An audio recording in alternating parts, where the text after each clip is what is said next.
Hola, preciosos estudiantes. Hoy les presento la primera clase del tercer momento y lleva por título el lenguaje literario. ¿Qué es el lenguaje literario? Es el modo de empleo de la lengua común y cotidiana que se hace en las obras de la literatura, la poesía, la narrativa y la dramaturgia, así como en otras formas del discurso como la oratoria. Esta utilización de la lengua se caracteriza por hacer énfasis en el cómo se dicen las cosas más que en el qué se dice. Así, podríamos decir que hay dos vertientes del lenguaje literario, el verso y la prosa. El verso, de tendencia más oral y sonora, del que se sirve la música, la oratoria y la poesía rimada. Por su parte, la prosa, concentrada en la manera de presentar la información escrita en una cadena de sentido, como en las novelas y relatos. Los géneros literarios, categoría en la que puede clasificarse una obra literaria desde el punto de vista formal: poesía, teatro, narrativa, ensayo y artículo.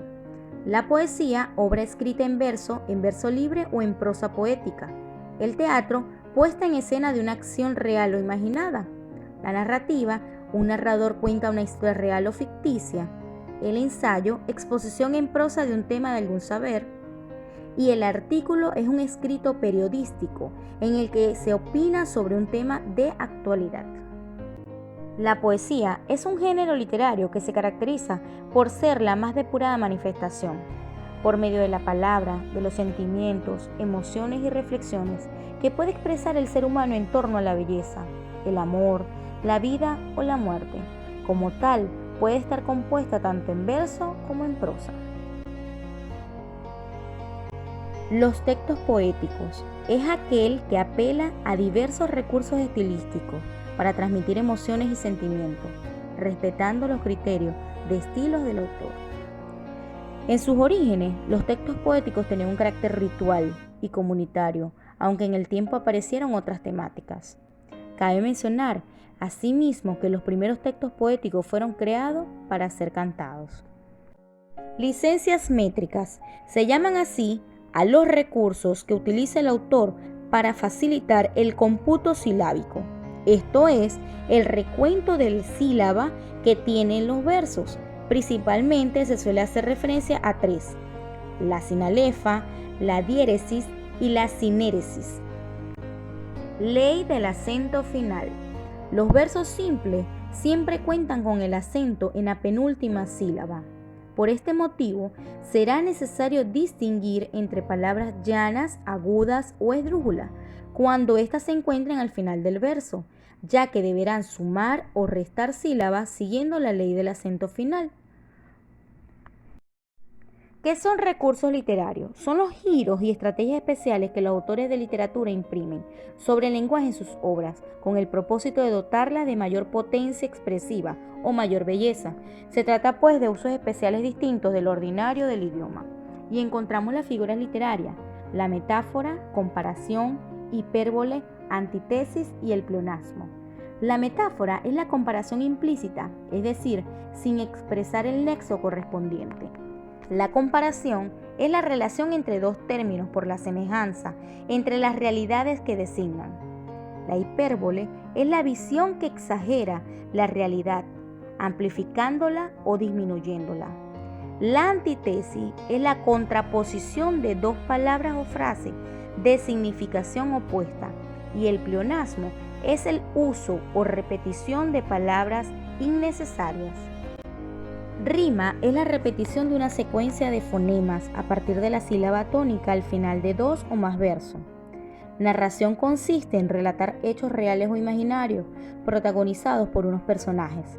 Los principales elementos de la narración son el narrador, la acción o trama narrativa y los personajes. Los textos narrativos incluyen la descripción y el diálogo como formas expresivas imprescindibles, ya que en un cuento, en una novela, son el medio adecuado para caracterizar a los personajes, mediante la descripción y el diálogo, y los ambientes mediante la descripción.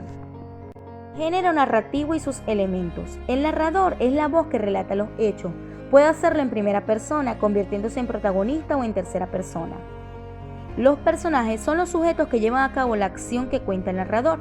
Mayoritariamente son seres humanos, pero en el caso de los cuentos infantiles pueden ser animales o plantas a las que se le atribuyen cualidades humanas como el habla. El trama o argumento es el conjunto de hechos que se suceden de principio a fin en la obra narrativa, constituyen la historia que el narrador cuenta y su desarrollo está sujeto al criterio del autor. La ambientación se refiere al contexto geográfico, social, político, espacio-temporal en que viven los personajes y se desarrolla el trama. El estilo es la señal de identidad del autor. Lo conforman su forma de escribir, su uso de la lengua y de los recursos y figuras literarias, los diálogos, la síntesis, entre otros elementos. La temática es el conjunto de categorías genéricas en las que pueden clasificar una obra narrativa cuando es analizada. Y por último tenemos el diálogo. Como se mencionó anteriormente, el mero diálogo es teatro. Ello no supone que no tenga su importancia en el género narrativo. El diálogo corresponde a las conversaciones que se producen entre los personajes de la obra, los cuales expresan sus ideas, pensamientos, sentimientos o emociones. Sé feliz haciendo lo que te gusta. Nos vemos en una próxima clase. Gracias por su atención.